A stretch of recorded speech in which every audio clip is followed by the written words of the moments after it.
सो चलिए गाइस, आज हम करने वाले हैं, टॉपिक का नाम लिखिए वेपर प्रेशर। सबसे पहले हम लोग ये समझते हैं कि वेपर प्रेशर होता क्या है।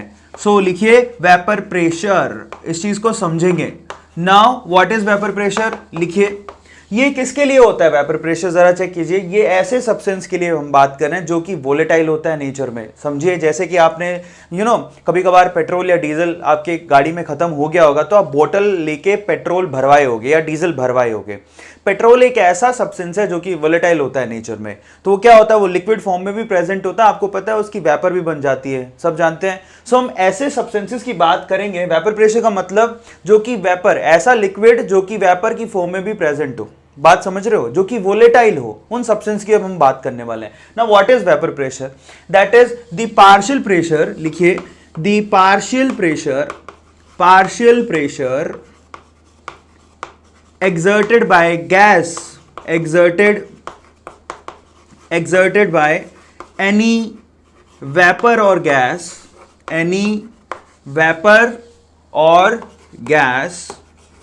ठीक है, on the surface of any liquid or solution which is volatile in nature,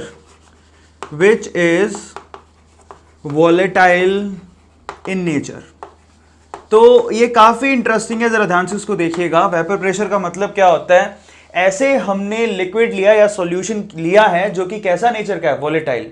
तो उसमें जो वेपर बनेगी वो जितना प्रेशर एक्सर्ट कर रही है लिक्विड के सरफेस पर, उसी को हम लोग वेपर प्रेशर कहते हैं। लिख लीजिए साथ में, एट इक्विलिब्रियम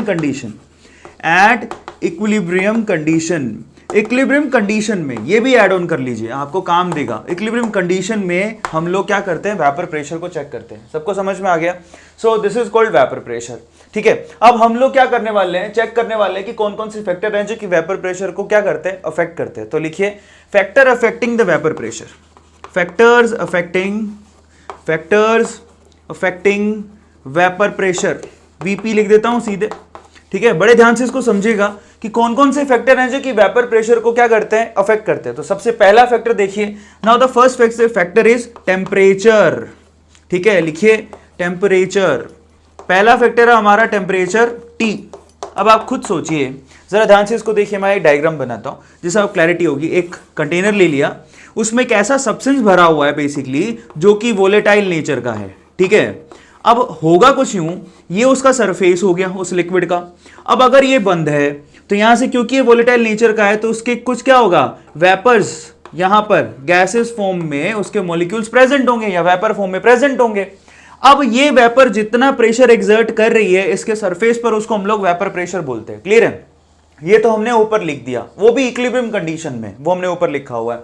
अब जरा सोचिए कि टेम्परेचर वेपर के प्रेशर को कैसे इफेक्ट करेगा। अगर आपने यहां पर कुछ बर्नर लगा के हीट करना शुरू कर दिया, सोचो, अगर आपने यहां पर हीट करना शुरू कर दिया तो टेम्परेचर बढ़ने से क्या होगा, बेसिकली इन मॉलिक्यूल्स को काइनेटिक एनर्जी मिलेगी और ये भी किस में चले जाएंगे, गैसेस फॉर्म में चले जाएंगे।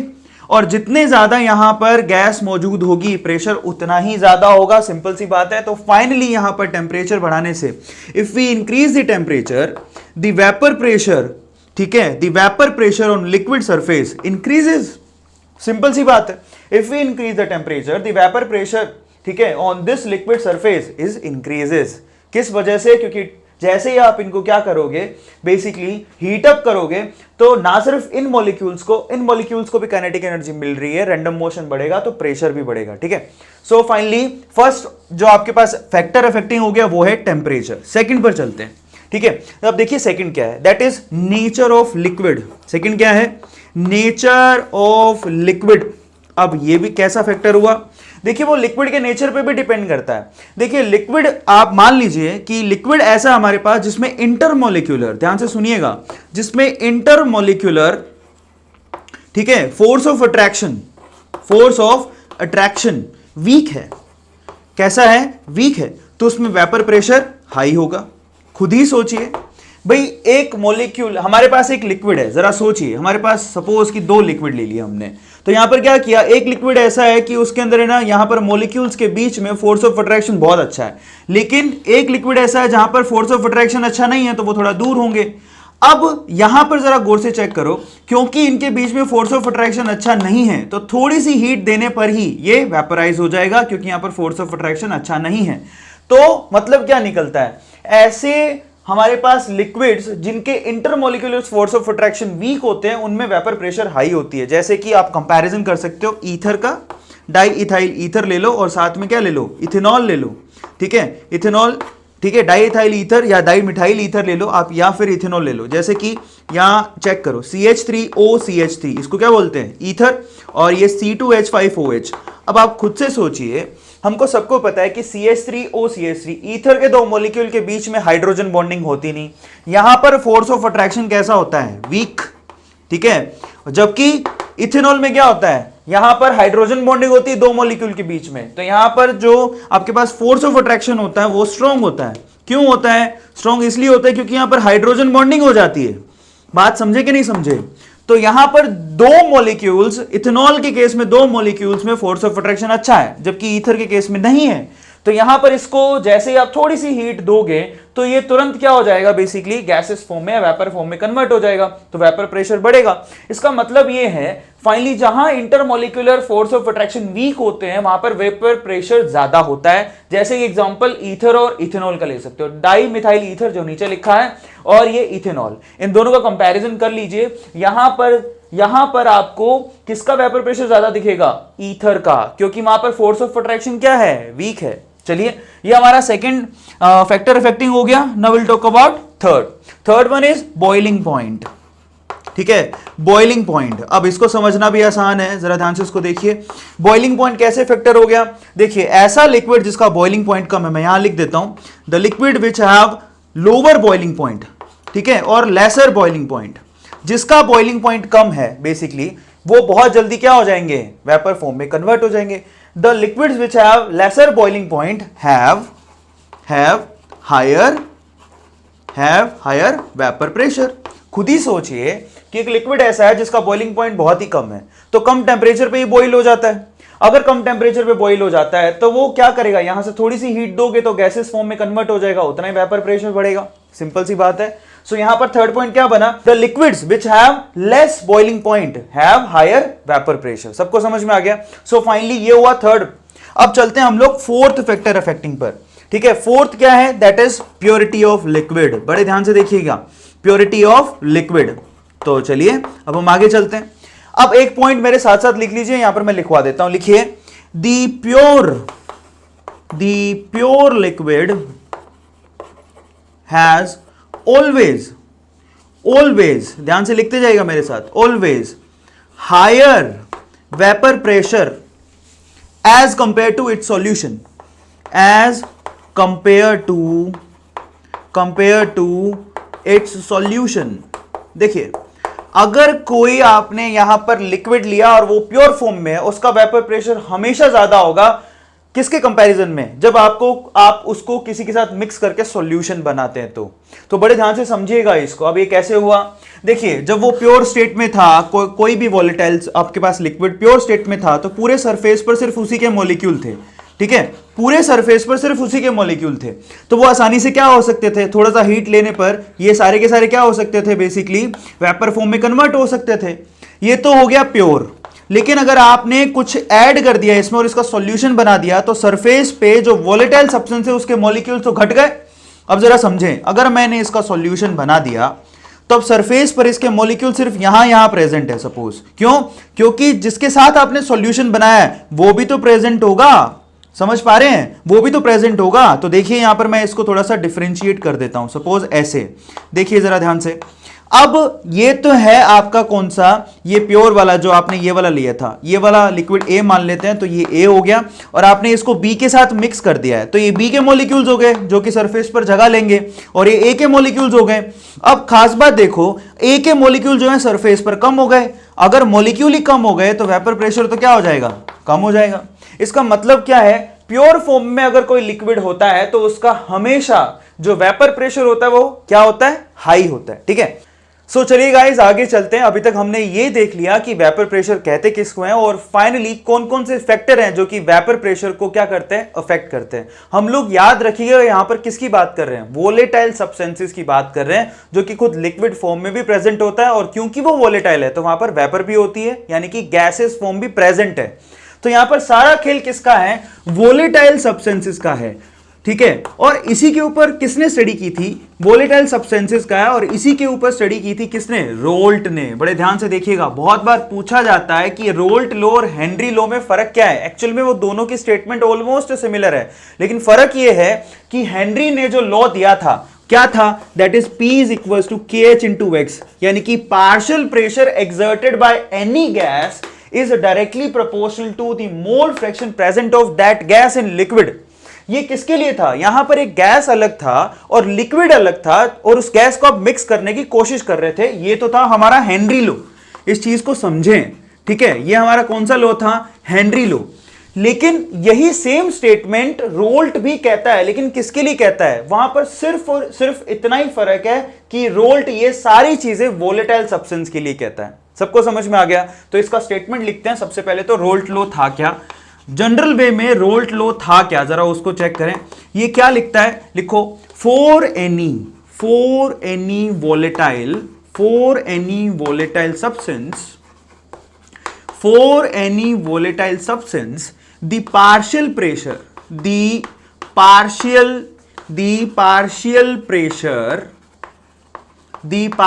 प्रेशर exerted by वेपर, ठीक है, और gas on the surface of liquid और सॉल्यूशन इज डायरेक्टली प्रोपोर्शनल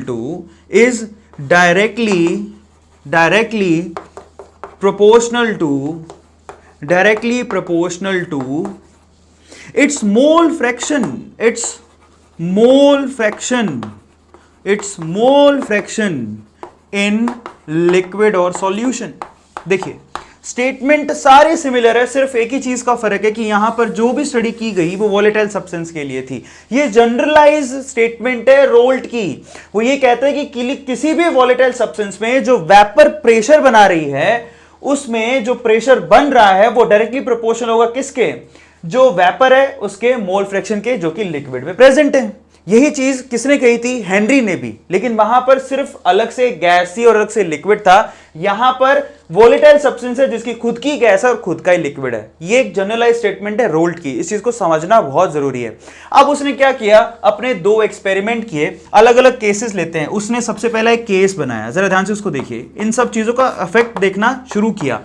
देखिए उसने केस 1 क्या लिया, उसने केस लिया कि यहां पर दो पर्टिकुलर सब्सटेंसेस को मिक्स किया उसने। कौन कौन से, यहां पर वोलेटाइली उसने क्या किया, सोल्यूट ले लिया, वोलेटाइली उसने क्या किया, सोल्यूट ले लिया, और वोलेटाइल ही सॉल्वेंट ले लिया।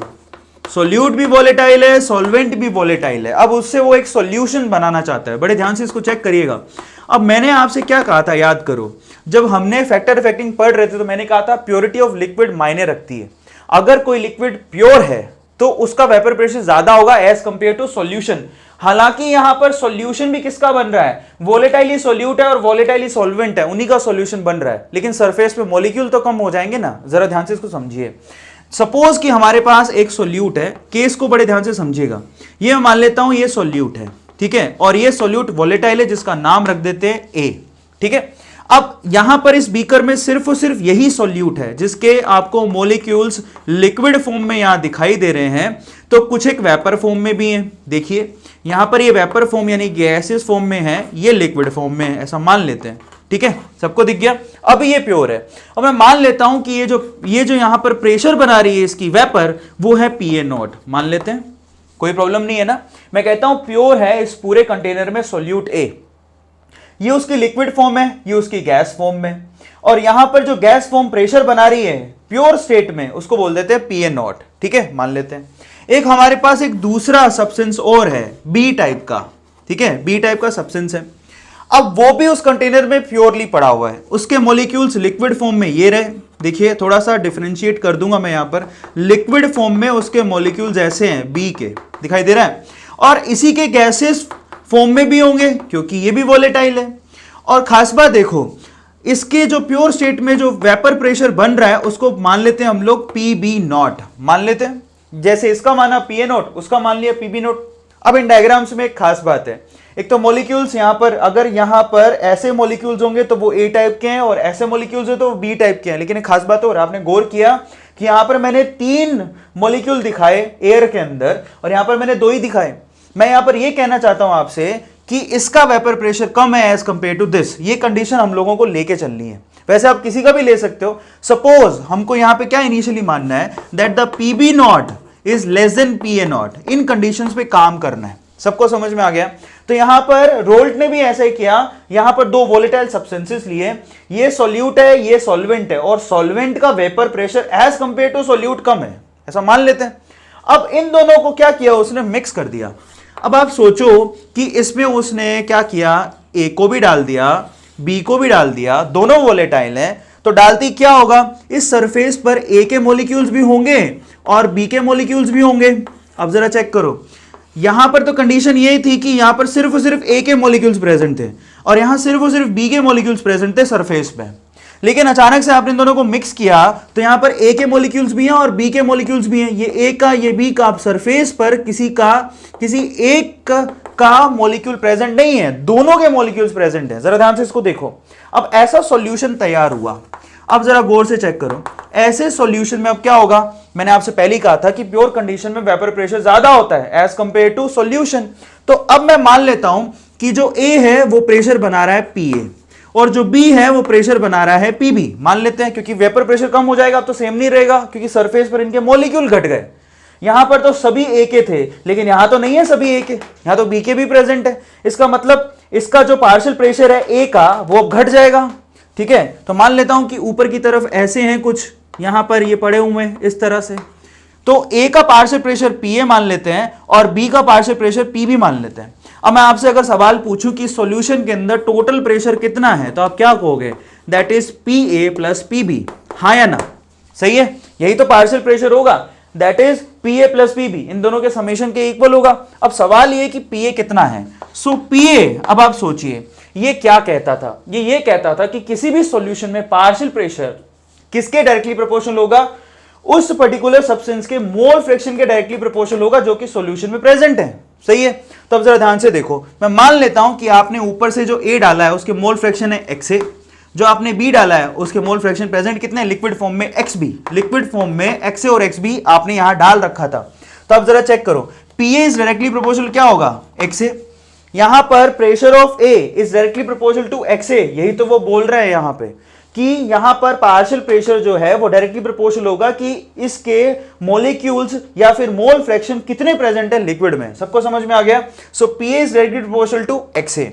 अब यहां पर पीबी की बात भी कर लेते हैं, तो पीबी किसके डायरेक्टली प्रोपोर्शनल होगा, एक्स बी के। ठीक है, बी का partial pressure is directly proportional to its mole fraction present in liquid. सबको समझ में आ गया? सो फाइनली मैथमेटिक्स में अगर प्रोपोर्शनलिटी साइन हटाते हैं तो हम लोगों को एक कांस्टेंट लगाना पड़ता है। वो कांस्टेंट कौन सा इस्तेमाल करेंगे, that is PA is equals to, देखिए प्योर स्टेट वाला इनका पार्शियल प्रेशर को हम लोग इस्तेमाल कर सकते हैं जो कि कांस्टेंट वैल्यू होती है क्योंकि प्योर स्टेट पे था। So finally PA is equals to क्या लिखेंगे, PA not into X A, और पीबी की जगह क्या लिखेंगे, PB is equals to PB not into क्या लिखेंगे, एक्स बी। ध्यान से इसको देखिएगा और ध्यान से उतार भी लीजिएगा। तो देखिए फाइनली हमारे पास 2 इक्वेशन आ गई। Now this is equation number 1, this is equation number 2। Clear है? सो फाइनली ये हुआ P A which is equals to P A not into X A, this is P B which is equals to P B not into X B. अब हम चलते हैं total pressure के अंदर इन दोनों इक्वेशन को रख देते हैं, तो क्या बनेगा जरा चेक करो। ये वैल्यू और ये वैल्यू अगर मैं रख दूं उठा के उसके अंदर तो क्या बनेगा जरा चेक करो। तो मैं वहीं रख देता हूं। सो फाइनली पीटी, तो मैं इसको थोड़ा सा ऊपर लिख देता हूं। ठीक है, so finally total pressure PT is equals to P A plus P B, दोनों की वैल्यू उठा के रखो। सो पीटी किसके इक्वल होगा, पी ए की वैल्यू कितनी है वहां से उठाओ, P A not into X A, PB की वैल्यू कितनी है, that is PB not into X B. आया सबको समझ में? सो फाइनली ये बना हमारे पास पीटी का value, that is P A not into X A, PB not into X B. सबको समझ में आता है? और हम एक और बात जानते हैं, मोल फ्रैक्शन में क्या खास बात होती है, that X A plus X B, सभी के मोल फ्रैक्शन का टोटल कितना होता है, 1 के इक्वल। तो फाइनली यहां पर अगर मैं XB की वैल्यू उठा के रख दूं तो XB की वैल्यू कितनी होती है 1 माइनस XA। तो अगर मैंने ये वैल्यू उठा के वहां रख दी तो क्या बनेगा जरा चेक करो। So PT is equals to PA not XA plus PB not और XB का वैल्यू 1 माइनस XA। देखो रख दी। अब फाइनली आप क्या करो जरा इसको सोल्व कर लो। सो PT इज इक्वल्स टू क्या बनेगा जरा चेक करो। ये देखिए PB not into 1 that is PB not, ठीक है, प्लस अब जरा चेक करो यहां पर क्या आएगा PB नॉट, यहां से किसको मल्टीप्लाई करना है माइनस XA से, तो क्या होगा minus XA into PB not और यहां पर क्या पड़ा हुआ है PA नॉट इंटू XA। तो मैं यहां पर XA कॉमन ले लूं, अंदर क्या बचेगा that is PA not minus PB not. अब चेक करो कि क्या ये टोटल प्रेशर आ रहा है कि नहीं आ रहा, ध्यान से चेक करिएगा। अब सबसे खास बात पर आते हैं, यहां पर मैंने इसको कैसे बनाया फॉर्मूले को। इनिशियली हमने क्या माना था कि PA नॉट की वैल्यू PB नॉट से बड़ी है। ये देखिए हम कोशिश करेंगे कि यहां पर ये टर्म जो बड़ी है वो आगे आए, ठीक है। यहां पर देखो PA not minus PB not, ताकि ये कैसा हो पॉजिटिव।